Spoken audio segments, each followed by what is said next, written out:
Hello friends, welcome to my mini blog. आज मुझे आपण मानी आउ गोटे ट्रेडिशनल रेसिपी नहीं आसी जोटा कि बहुत इजी और बहुत कम समय हो जाए।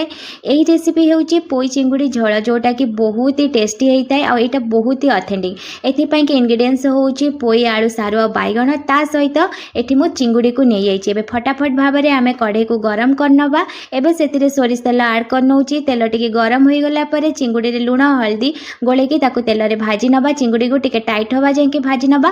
भाजी गला आम गोटे प्लेट को काढ़ी नवा। एबे से ही तेल में सुखिला लंका ऐड करनौ। ता सहित तेजपत्र ऐड करनौ। लंका टिके भाजी गला कटा पियाज ऐड करनवा। पियाज को टिके लाल हवा जाए भाजी नवा। लाल हो गला से आम पंच फुटण पकईदबा। ता सहित ये गोटे चामच अदा रसुण पेस्ट और गोटे चामच ये मुझे सोरिष बटा ऐड करनौ।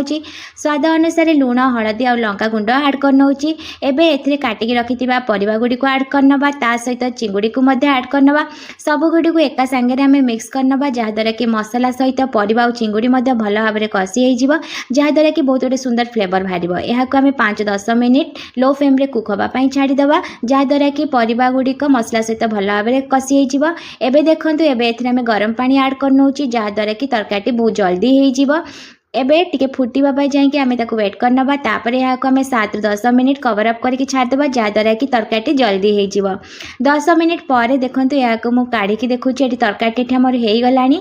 एही भली भाव में कंसिस्टेंसी दरकार, ना बेसी ग्रेवी ना बेसी पानिया। एठी हम तरकारी हेई मध्य आसलानी और यही तरकारी को गरम गरम सर्व करिया बहुत ही टेस्टी लगी था। तो चलतु यहाँ को आमे गरम भात सहित सर्व करनबा। बहुत ही टेस्टी लगी था तरकारी। और जेहेतु यहाँ आमर ऑथेंटिक ट्रेडिशनल रेसिपी घर निश्चय ट्राई करंतु। भल लगिले वीडियोटी को लाइक निश्चय करने, सब्सक्राइब निश्चय करने, मोर फेसबुक और इंस्टाग्राम पेज को मध्य फॉलो करने, जहाँद्वारा कि नुआ नुआ वीडियो नोटिफिकेशन आपण मान पाखे पहुँची। तो चलतु एंजॉय करंतु पोई चिंगुड़ी झोल।